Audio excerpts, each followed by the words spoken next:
बंगाल के क्रांतिकारी वो कानपुर में, भगत सिंह पंजाब से चल के कानपुर में, चंद्रशेखर आजाद मध्य प्रदेश से चल के कानपुर में, महाराष्ट्र से राजगुरु वो लोग कानपुर में, यानी पूरे देश के क्रांतिकारियों का जमावड़ा हेडक्वार्टर कानपुर था।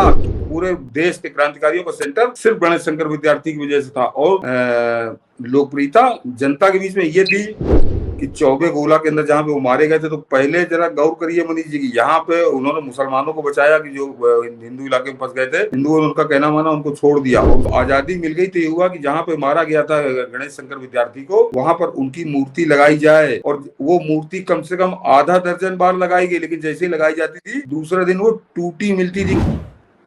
ठीक जी कह रहे हैं। प्रणाम। आज महान क्रांतिकारी समाज सुधारक दिवंगत गणेश शंकर विद्यार्थी जी की पुण्यतिथि है, नमन है उनको। ये चिरकुटो मीडिया ने उनको याद करती है। इनकी इतनी धूर्त है कि इनकी मृत्यु का भी सत्य जो है छुपाती है। मैंने ट्वीट डाला, अभी इस पर हम लोग बात करेंगे। मैंने ट्वीट डाला, उसमें मैंने बहुत विस्तार में डाला है, और उसके उस पर भी अभी बात करेंगे बाद में। चलिए तो थोड़ा सा इसी पे चर्चा कर लेते। जब हो ही गया हुआ तो आपने ट्वीट तो डाला ही है। हाँ। जब आज चूंकि पत्रकारिता के सिरोधा हैं वो गणेश शंकर विद्यार्थी, हम सबके लिए पूज्य हैं। हाँ, तो दिखाइए, मैं पढ़ लेता हूँ कि मैंने जो लिखा है ट्वीट में उनके लिए, कि पत्रकारिता के भीष्म पितामह और चंद्रशेखर आजाद, भगत सिंह, राम प्रसाद बिस्मिल, अशफाक उल्ला खान और उनके समस्त क्रांतिकारी साथियों के अभिभावक, तुल्य संरक्षक, समर्थक, मार्गदर्शक की भूमिका में रहे परम आदरणीय स्वर्गीय गणेश शंकर विद्यार्थी जी का आज बलिदान दिवस है। लेकिन एकमात्र दूरदर्शन के अतिरिक्त किसी मीडिया संस्थान को आज उनकी याद नहीं आई। इसका महत्वपूर्ण कारण है, दरअसल 23 मार्च 1931 को भगत सिंह को दी गई फांसी के तत्काल बाद हुई हड़ताल के कारण अंग्रेज भक्त मुसलमान उस फांसी का समर्थन कर रहे थे, भगत सिंह की फांसी का समर्थन कर रहे थे। परिणाम स्वरूप उस फांसी के विरोध में कानपुर बंद का आह्वान करने वाले हिंदुओं पर उन्होंने हमले शुरू कर दिए थे और कानपुर सांप्रदायिक दंगों की आग में घिर गया था। गणेश शंकर विद्यार्थी जी को उस दंगे के दौरान मुस्लिम बाहुल इलाके चौबे गोला में घेर कर राक्षसी नृशंसता के साथ मौत के घाट उतार दिया गया था। अतः गणेश शंकर विद्यार्थी जी को याद करने पर मुस्लिम सांप्रदायिकता का बहुत घृणित और भयानक रूप भी बताना पड़ेगा। इसलिए आज के मीडिया संस्थानों द्वारा उनके बलिदान दिवस की अनदेखी करना ही उचित समझा गया। उनका यह चरित्र और चेहरा कितना उचित या अनुचित है, इसका निर्णय स्वयं कीजिए। पत्रकारिता के भीष्म पितामह चंद्रशेखर आजाद, भगत सिंह, राम प्रसाद बिस्मिल, अशफाक उल्ला खान और उनके समस्त क्रांतिकारी साथियों के अभिभावक, तुल्य संरक्षक, समर्थक, मार्गदर्शक स्वर्गीय गणेश शंकर विद्यार्थी जी को उनके बलिदान दिवस पर कोटि कोटि नमन, विनम्र श्रद्धांजलि। ये मैंने ट्वीट किया है। बिल्कुल, ये चौंकाता है कि कभी भी कहीं पर भी इतनी प्रेस और मीडिया की चर्चा हो जाती है।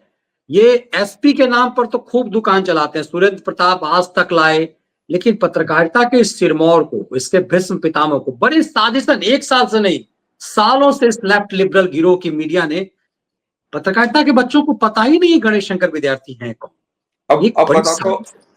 अब बताता हूँ मनीष जी की कितनी बड़ी हस्ती थे, कितनी बड़ी हस्ती थे, इसका अनुमान आप लगा लेंगे। और मैं आजादी की लड़ाई की बात कर रहा हूँ कि बंगाल के क्रांतिकारी वो कानपुर में, भगत सिंह पंजाब से चल के कानपुर में, चंद्रशेखर आजाद मध्य प्रदेश से चल के कानपुर में, महाराष्ट्र से राजगुरु वो लोग कानपुर में, यानी पूरे देश के क्रांतिकारियों का जमावड़ा हेडक्वार्टर कानपुर था। क्यों? क्योंकि गणेश शंकर विद्यार्थी वहां रहते थे। गणेश शंकर विद्यार्थी उनका पूरा ध्यान रखते थे, उनका संरक्षण देते थे, उनका पूरा संरक्षण वो देते थे। और किस हद तक वो देते थे, जरा इसको समझिए कि एक किताब है, उसको पढ़ लीजिएगा कि जब काकोरी ट्रेन डकैती हुई तो उसमें 7,000 कुछ रुपए मिले थे। सन 1925, 9 अगस्त 1925 को काकोरी कांड डकैती हुई थी, ट्रेन डकैती हुई थी, उसमें खजाना लूटा था सरकारी। और उसमें जब 7,000 कुछ सौ रुपए मिले तो चंद्रशेखर आजाद ने उसमें से 3,000 रुपए निकालकर मनीष जी अशफाक उल्ला खान को दिए कि जाओ ये जाकर अभी जाकर गणेश शंकर विद्यार्थी को दे दो, क्योंकि वो हम लोगों का बड़ा ख्याल रखते हैं। और अशफाक उल्ला खान वहां से तत्काल चले और रात में 2 बजे पहुंचे विद्यार्थी जी के घर। दरवाजा खटखटाया, उनको पूछा तो वो देख के चौंके, कहने कैसे आए? तो उन्होंने बताया कि ये 3,000 रुपए पंडित जी ने भिजवाए हैं, कि आप अखबार निकालते हैं, हम लोग करते हैं, तो आप इसको रखो। तो गणेश शंकर विद्यार्थी ने अशफाक उल्ला खान को घर के अंदर भी नहीं बुलाया था। उन्होंने कहा था कि जाकर चंद्रशेखर आजाद से कह देना कि ये प्रताप अखबार के संपादक थे कि प्रताप अखबार पैसे से नहीं निकलता, ये जाकर पैसे उसको वापस कर देना। तो वो इस टाइप के नेता थे वो। और ये बता दूं कि ये कांग्रेस के प्रदेश अध्यक्ष थे मनीष जी। 1929 में ये कांग्रेस के प्रदेश अध्यक्ष थे। ये वो कांग्रेस थी कि गणेश शंकर विद्यार्थी कांग्रेस के प्रदेश अध्यक्ष, लेकिन चंद्रशेखर आजाद और भगत सिंह सब उनके यहाँ शरण पाते थे। कानपुर पूरे देश के क्रांतिकारियों का सेंटर सिर्फ गणेश शंकर विद्यार्थी की वजह से था। और लोकप्रियता जनता के बीच में ये थी कि वो जब चुनाव लड़े, उस समय जिस हिसाब से चुनाव होते थे, तो कानपुर का करोड़पति उनके खिलाफ लड़ा था। अरबपति के लिए करोड़पति वो आदमी उनके खिलाफ लड़ा था चुनाव। और ये कहा जाता है कि उस जमाने में, यानी आज से 100 साल पहले, उस व्यक्ति को मालूम था कि मैं गणेश शंकर विद्यार्थी के खिलाफ चुनाव लड़ रहा हूं। तो कहा जाता है कि उसने उस समय 1 करोड़ रुपया अपने चुनाव में खर्चा किया था। और उस चुनाव का परिणाम यह था कि उसकी जमानत जब्त हो गई थी। तो ये थे गणेश शंकर विद्यार्थी। लेकिन कष्ट होता है कि आज की तारीख में कोई उनको याद नहीं करता, कोई उनको याद नहीं करता। बात है कि पत्रकारों ने उसे भुला दिया। देखिए, कोई नहीं याद करता, ये जिम्मेदारी तो पत्रकारों की थी।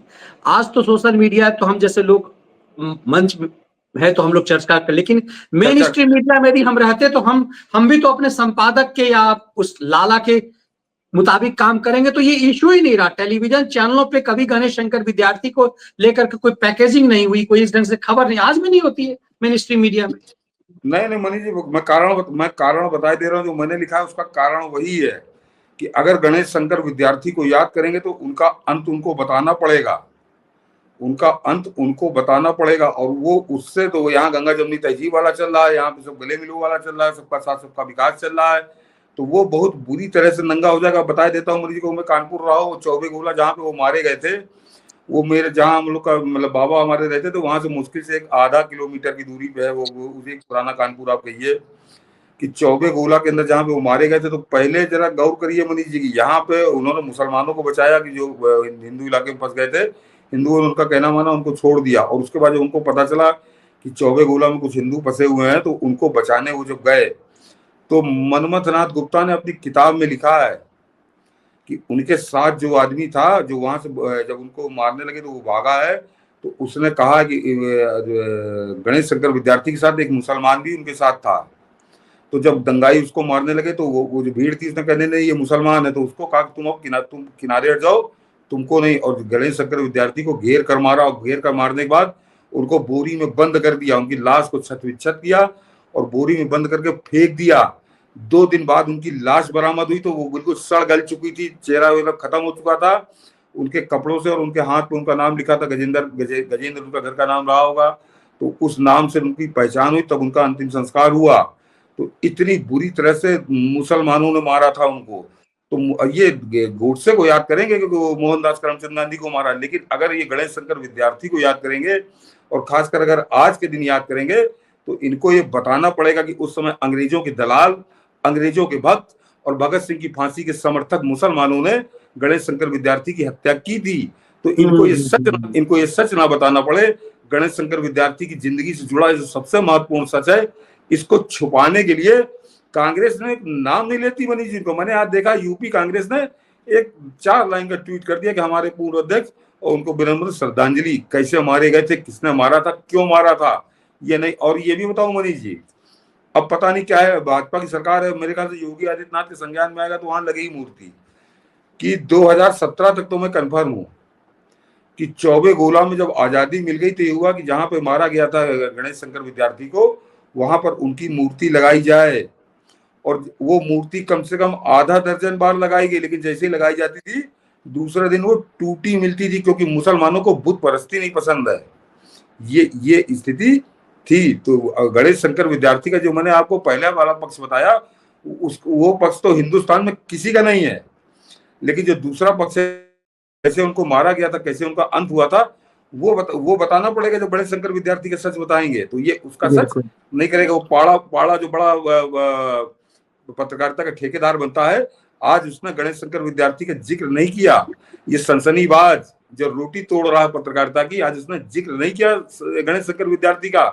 और जबकि मैंने बता दिया कि वो कोई ऐसा नहीं कि कोई और पार्टी के थे, वो कांग्रेस के प्रदेश अध्यक्ष थे, उत्तर प्रदेश कांग्रेस के 1929।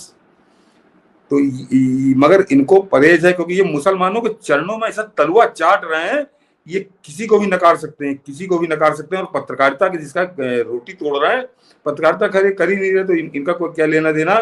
तो ये गणेश शंकर विद्यार्थी को भी नकार देंगे, और आज उसका साबित है, बिल्कुल सामने है उसकी बात।